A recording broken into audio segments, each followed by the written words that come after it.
Fala galera, Valdemar Neto aqui do DevLab. Eu estava empolgado para gravar esse vídeo falando sobre cloud e saída da cloud. Então a gente vai dar uma olhada aqui num post do DHH sobre as perguntas mais frequentes da saída deles da cloud. Eu vou explicar quem ele é. Isso aqui é muito interessante. A gente vai ver falar muito sobre corte de custos e esse tipo de coisa nos próximos anos. Principalmente porque a gente acabou de passar por uma crise e várias pessoas avaliaram e reavaliaram os custos de cloud e viram que realmente muitos estavam gastando muito e tal. Nem todo mundo tomou decisões bruscas como ele, mas esse tipo de coisa vai ser assunto na área de tecnologia e é muito importante que a gente entenda e também a gente use como base os aprendizados dele para o nosso dia a dia, para as empresas que a gente trabalha e tal. E eu acho que esse vídeo vai ser muito legal para a gente dar uma olhada no que eles aprenderam até agora na mudança deles. Antes de a gente começar, não esquece, né, se gosta do vídeo no final, espera até o final, dá like, dá subscribe aí e vamos lá, vamos dar uma passada. Para quem não conhece, o DHH é o criador do Rails, ele também faz parte, né, do board de uma empresa que é o Basecamp e o mais legal é que ele sempre focou em efetividade. Ele é um engenheiro de software, então aqui a gente vai falar, o cara está ali desenvolvendo coisas ainda, isso é bem raro. Ele tem algumas coisas polêmicas, várias coisas polêmicas, então tudo que a gente vai ver aqui a gente vê, mas não toma nada como verdade ou algo que é o certo ou errado, essa é a experiência dele. Ele acabou de ter uma polêmica que ele tirou o TypeScript de um projeto e tal, e a comunidade ficou meio bolada com ele, mas a gente tem que ter a mente aberta para ver as coisas, tem bastante coisa interessante aqui que eu estou bem empolgado para dar uma olhada e entender.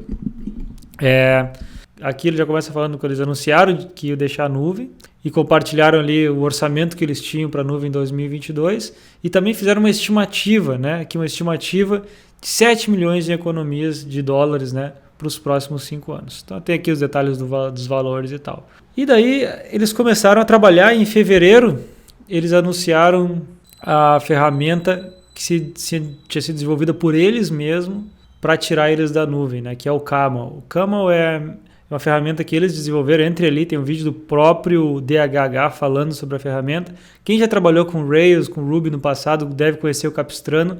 Ele é uma evolução do Capistrano para trabalhar na cloud. Então isso é legal, na cloud não, né? Trabalhar com containers, desculpa, porque eles não estão na cloud aqui, no caso eles estão rodando nos próprios servidores. O interessante é que se a gente for ver, entrar no Camel ali para olhar, eles têm umas perguntas, por que não usa Kubernetes? Aí ele fala, porque Kubernetes é demais. Por que não usa o Docker Swarm? Porque o Docker Swarm ainda é demais, por exemplo, e tem uma administração muito complexa. Então, o que eu assumo aqui, pelo que eu vi um pouco do Camel, ele é uma ferramenta bem similar a gente está usando tipo um Heroku da vida, sabe? Tu faz deploy, as coisas rodam lá, tu nem sabe o que são containers, o que não são, e ele faz isso de forma simples. Uma coisa que a gente tem que levar em consideração aqui é que, diferente das maiorias das empresas, as empresas do DHH elas são extremamente efetivas. As equipes não são grandes. Aqui, acho que se eu não me engano, eles não têm nem 100 funcionários, umas empresas que valem, sei lá, 100 bilhões. Então, isso é muito diferente da nossa realidade, né? Uma empresa que vale 100 bilhões, normalmente hoje a maioria tem, sei lá, 10 mil funcionários. Então é bem diferente a ideia dele, né? Eles focam muito mais em um produto específico, bem feito, que cresce. Então a gente tem que entender as coisas a partir daí. A complexidade geral deles é bem menor, o que permite eles fazerem essas coisas. E eles são extremamente técnicos, tipo o DHH é extremamente técnico. Ele provavelmente escreveu esse Camel, a maioria do código. Então a gente tem que começar por aí, né? Por que as coisas são diferentes. Mas aqui ele vai falando, quando chegou o hardware e tal, eles têm parceria com uma empresa, ou seja, eles não estão construindo lá os servidores deles, né? Eles falam ali mais abaixo. E aqui eles falam que já em setembro eles garantiram uma economia de $1 milhão na conta da nuvem, né? Aí que começa a falar disso aí. Aí começam as perguntas. Suas economias com hardware não serão engolidas por uma folha de pagamento maior na equipe? Essa aqui é a primeira coisa que é interessante, todo mundo vai se perguntar, mas espera aí. No momento que tu sai da cloud, onde é tudo gerenciado, e tu vai para o teu próprio servidor, tu não vai ter que pagar mais, porque tu vai ter que contratar mais gente. Aqui ele falou que não, porque não alteramos a composição da equipe. Então isso é interessante, né? Assim, a primeira coisa que me chama a atenção aqui é como que isso foi possível, né? De novo, eles têm um time enxuto e provavelmente um time com bastante experiência, né? Então permitiu eles fazerem isso. Mas é uma coisa que eu quero acompanhar para ver como que isso é possível. Porque no momento que tu sai uma coisa gerenciada e tu vai rodar isso tu mesmo, tu precisa ter várias coisas de uma forma muito simples. Hoje, muitas pessoas que usam a cloud, elas usam coisas extremamente complexas, porque a cloud meio que vende isso. Usa serverless, usa orquestração com Docker ou com Kubernetes e tal. Se tu vai nessa linha, é muito difícil tu conseguir gerenciar as coisas tu mesmo, porque tem um alto nível de complexidade de infraestrutura. O que eles têm aqui, que já dá para ver claramente, é que eles não têm esse nível de complexidade, que me permitem eles manter uma equipe enxuta. Então, isso aqui é a primeira coisa que fica de aprendizado. Uma equipe enxuta, uma tecnologia mais simples te permite essa flexibilidade, né? Só se tivesse rodar um cluster de Kubernetes tu mesmo, tu já ia precisar de, no mínimo, umas 2 pessoas ali full time. Por que você simplesmente não otimizou a conta na nuvem? A pergunta. Porque não tem muito, realmente não tem como otimizar tanto comparado a tu rodar teus próprios serviços, né? Então, basicamente, tu paga um prêmio para usar a nuvem pela comodidade que eles te prometem, que é o que ele questiona aqui se essa comunidade realmente existe, né? Que ele fala, é por isso que eu estou tão otimista quanto ao conceito de saúde na nuvem para empresas de software de médio e grande porte. É extremamente fácil gastar 2, 3, 4 vezes o valor que gastamos todos os meses em uma empresa com o mesmo número de clientes que nós. Então é exatamente isso, né? É muito fácil gastar muito na cloud, porque basicamente tu tá ali, não é diferente de tu alugar um servidor, onde tu aluga o servidor, a empresa de servidor te entrega o servidor. Na cloud estão constantemente tentando te vender coisas novas, coisas que vão ser, né, mais simples provavelmente, ou vão te oferecer alguma simplicidade para começar, mas tem um custo muito alto que às vezes tu nem precisa, e quando tu vê, tu já está usando um monte de coisa que não são necessárias. Então, isso é interessante. Mas se você tivesse escrito uma app Cloud Native, ele fala aqui que é a mesma coisa que tu rodar na cloud de alguém. Vai ter o mesmo gasto, né? E muitas das coisas que estão ali não precisa, ele explica aqui, que eu acho que é verdade. E quanto à segurança, você não está preocupado com ser hackeado? Aqui ele argumenta que não tem nada a ver a cloud ou tu rodar tua própria aplicação.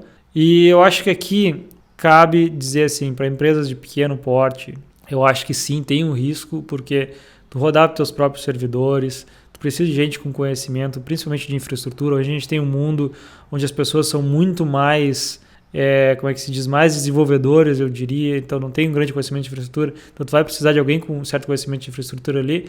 No caso dele, que é uma empresa de médio porte, né, com bastante conhecimento, ele não tem esse problema, porque as pessoas provavelmente são eficientes o suficiente, mas é um risco.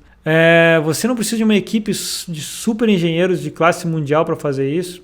Aí ele fala que os engenheiros deles são muito bons, que são uma equipe enxuta, que são muito bons, mas ele fala que basicamente não, que 90% do conhecimento necessário para executar o próprio hardware é igual ao necessário para executar na nuvem. Então isso é uma coisa interessante, né? Eu acho que realmente no momento que tu tem pessoas ali que garantem que as coisas estão rodando, o resto é bem igual, deve ser bem igual. Isso significa que você está construindo seus próprios data centers? Aqui ele fala, não, né? Como eu falei, só quem constrói os próprios data centers é o Google, a Amazon e tal. Isso aqui tu vai lá, tu faz parceria com uma empresa que tem servidor, eles te entregam ali o servidor que tu administra ele quase como se estivesse administrando uma cloud, só que não tem os serviços, né? Tu tem o servidor puro, onde tu loga nele, tu instala coisas, eles usam o Capistrano ali, que entra lá, né? Bota o serviço a rodar e a coisa está rodando, beleza, então isso é interessante. Mas e quanto a montar e empilhar servidores e puxar cabo de rede? Quem faz isso? É a empresa que tem lá o servidor. Só diz, olha, eu quero X máquinas, eles vão lá e fazem, então isso é beleza. E quanto à confiabilidade, a nuvem não traz isso para você? A confiabilidade aqui é reliability, claro que eu traduzi para ficar melhor de ler, mas reliability, que é os teus servidores estarem rodando ou não. Bom, aqui basicamente no momento que tem uma empresa de servidor que vai te dar o servidor ali, tu já tem uma segurança, eles vão te ter um SLO ali provavelmente, e tu vai ter que fazer a distribuição do jeito que tu quer, que ele fala que ele tem nos Estados Unidos e na Europa. Então eles fazem isso daí, né? Eles configuram aquela rede ali, eles configuram a escala da maneira que eles querem.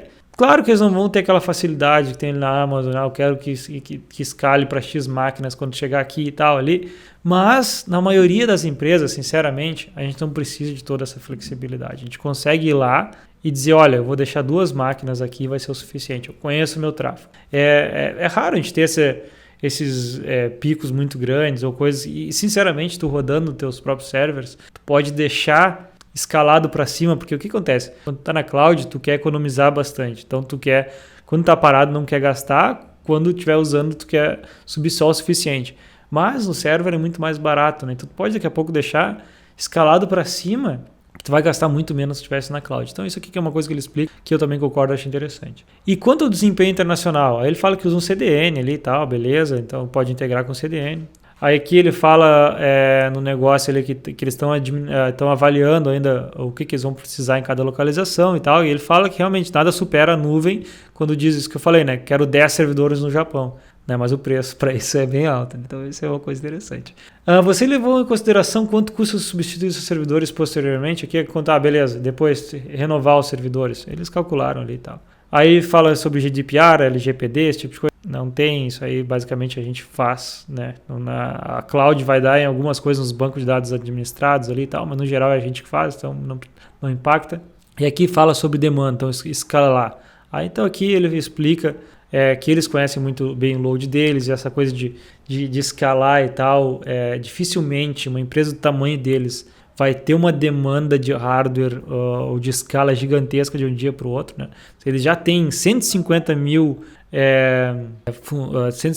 clientes, não vai acontecer de chegar a 50 mil clientes amanhã. Então eles têm noção do tráfego deles e eles conseguem administrar isso, que eu também concordo, acho que faz sentido. Aí outra coisa que é muito interessante é sobre os contratos de serviços, né, e taxas de licenciamento. Isso aqui quando tu está na cloud, tu usa os serviços ali, tu paga direto na cloud ali a taxa, on demand e tal. E aqui ele fala que nada, tudo que você precisa executar aplicativos na internet geralmente está disponível open source. E isso é verdade, tem quase tudo open source. A gente tem MySQL, a gente tem Elasticsearch, todas essas coisas.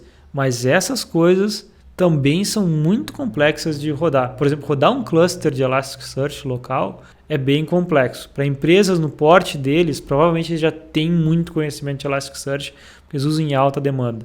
Para empresas pequenas, às vezes tu acaba gastando muito mais para manter o cluster do que se tu fosse usar, né, ele de um serviço da própria Elastic ou na AWS. Mas aqui ele fala que é muito fácil tu ir lá e integrar com serviços, né, tu vai lá e integra com o próprio Elasticsearch da Elastic, que é uma opção. Mas vale aqui lembrar, para empresas pequenas a gente tem que tomar cuidado nas decisões que a gente toma, porque se a gente fizer a decisão errada, pegar um serviço difícil de administrar, principalmente nos ciclos, né?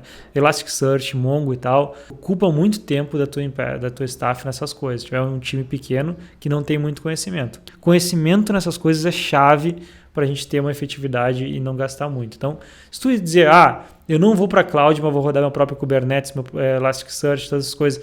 No momento que tu junta essas duas coisas, tem pods de nós de Elasticsearch, e a tua vida vai ser um inferno. Aqui a gente está falando de time extremamente enxuto e efetivo, onde eles vão lá com o Capistrano, que é muito mais simples que o Kubernetes Swarm, bota as coisas a rodar. Tem alguém provavelmente com muita experiência em Elasticsearch, mantendo aquele cluster de Elasticsearch.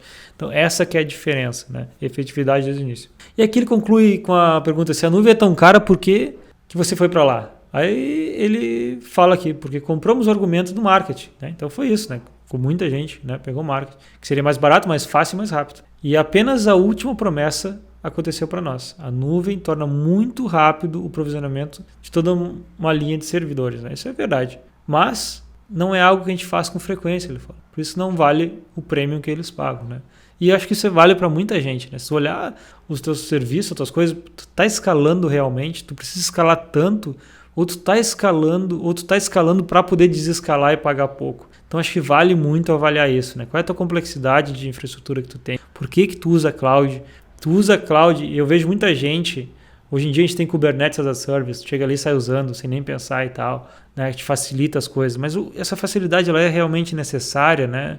A maioria das aplicações, elas às vezes não precisam nem escalar, tem, sei lá, 2 nós que tu vai rodar e tal, depende de um banco de dados só, né? Tem várias coisas que a gente pode avaliar se vale a pena. Né? E, inclusive na própria Amazon, às vezes tu não precisa usar um Kubernetes, tu pode ali rodar a tua coisa dentro de um SS, né? Ou um Beanstalk, uma coisa. Então avaliar o que tu precisa e ver esses custos, acho que é bem interessante. De novo, não peguem isso aqui como algo que tem que ser aplicado para vocês, acho que a gente tem que aprender com isso, eu vou acompanhar mais o aprendizado deles, ainda é muito início para a gente saber, mas eu acho que tem bastante coisa que a gente pode tirar aqui e aprender. Galera, espero que vocês tenham gostado, comentem aí o que vocês acham do dia a dia de vocês, como vocês usam a cloud, os servidores, e vamos seguir acompanhando essa conversa aí. Valeu, até a próxima.